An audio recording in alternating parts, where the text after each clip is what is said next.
ഇലവർഗ്ഗങ്ങളിൽ വെച്ച് ഏറ്റവും വിറ്റാമിൻ നിറഞ്ഞൊരു ഇലയാണ് ഇന്നിപ്പോൾ തോരൻ വയ്ക്കാൻ പോകുന്നത്. മുരിങ്ങയില. അതിൻ്റെ പൂവും മുട്ടയൊക്കെ ഇട്ട് ഇങ്ങനെ ഉലർത്തി എടുക്കും. നല്ല ടേസ്റ്റാണ്. മുരിങ്ങയില എടുക്കുമ്പോഴേ മൂത്ത ഇല എടുക്കാൻ പാടില്ല, തളിരില എടുക്കുക. അപ്പോഴാണ് അതിന് ടേസ്റ്റ് കൂടുക. പിന്നെ നന്നാക്കാനായിട്ട് അത് ഇങ്ങനെ വലിച്ച് പെട്ടെന്ന് ഊരിയെടുക്കുക. പെട്ടെന്ന് കഴിയും. അതിലിപ്പോൾ ഒരു കനമുള്ള ഞരമ്പൊക്കെ ഉണ്ടെന്ന് വെച്ചാൽ നമ്മളത് തോരൻ വയ്ക്കുമ്പോൾ തിന്നണ നേരത്തെ എടുത്ത് കളഞ്ഞാൽ മതി. ഭക്ഷണത്തിൻ്റെ കൂടെ ദിവസവും ഒരു 10 ഇല കഴിക്കുന്നത് കണ്ണിന് ഏറ്റവും ബെസ്റ്റാണ്. അപ്പോൾ മുരിങ്ങയില നന്നാക്കി കഴുകി വാല വെച്ചു. അതിൻ്റെ കൂടെ കാബേജ് തോരൻ വയ്ക്കുന്നുണ്ട്.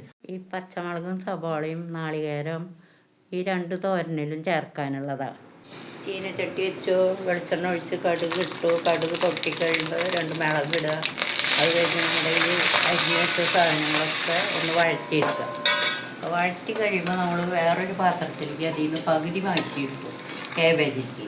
ബാക്കിയുള്ളതിലും നമുക്ക് മുരിങ്ങയില ഇടും. ബാക്കിയുള്ള മുരിങ്ങയിലിട്ട് അതിൽ ആവശ്യത്തിന് ഉപ്പിടുക. ഞാൻ എണ്ണമയൊക്കെ ഒന്ന് മുരിങ്ങയില പിടിക്കണ വരെ ഒന്ന് ഇളക്കുക. മഞ്ഞൾപ്പൊടി ഒരു ലേശം കാബേജിലിടുക. ഇപ്പോൾ മുരിങ്ങയില ആ എണ്ണമയൊക്കെ ആയി മുരിങ്ങയിലൊക്കെ ഒരു നനവ് തട്ടി. ഇനി അതെന്ത് ചെയ്യണമെന്ന് വെച്ചാൽ ഒന്ന് കമത്തി മൂടുക. തീ അധികം ആക്കണ്ട. ഇനി നമ്മുടെ കാബേജ് ഇപ്പോൾ ഇതിൽ മഞ്ഞൾപ്പൊടി ഇട്ടു. ഇനി അതൊന്ന് ഇളക്കി. ഇപ്പോൾ ഇതാകെ ഒന്ന് ആവി കയറിയിട്ടുണ്ട്. ആവശ്യത്തിന് ഉപ്പ് ഇതിലിടുക. എന്നിട്ടൊന്ന് ഇളക്കുക. അതുപോലെ തന്നെ ഒന്ന് കമത്തി മൂടി വയ്ക്കുക. അതുപോലെ ഇടയ്ക്കിടയ്ക്ക് ഇളക്കിക്കൊണ്ടിരിക്കണം. അപ്പോൾ നമ്മുടെ മുരിങ്ങയില എങ്ങനെയുണ്ട് നോക്കാം. മുരിങ്ങയില വെന്തിട്ടുണ്ട്. കാബേജിൽ കുറച്ച് നാളികേരം ചേർക്കുക. സദ്യക്കൊക്കെ വയ്ക്കണ പോലത്തെ കാബേജ് തോരനത്. മുരിങ്ങയിലയിൽ ഇഷ്ടമുള്ളവർക്ക് ചേർക്കാം, ഞങ്ങൾക്ക് ഇഷ്ടമല്ല, അത് കാരണം ചേർക്കണില്ല. ഇതിനൊന്ന് കമത്തി മൂടി വയ്ക്കുക.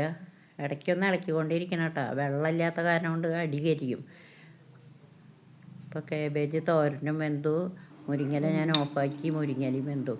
ഇതാണ് മുരിങ്ങയില തോരൻ. ഇത് ഞങ്ങളുടെ ചെമ്മീനും മാങ്ങയും കറി കേട്ടോ. ഉണക്ക ചെമ്മീൻ നല്ല ടേസ്റ്റ് അതിന് ഇങ്ങനെ വെച്ചാൽ, മാങ്ങിയിട്ട് വെച്ചാൽ. ഇത് പോർക്ക് ചേനയിട്ട് വെച്ചത്. ഇത് കാബേജ് തോരൻ.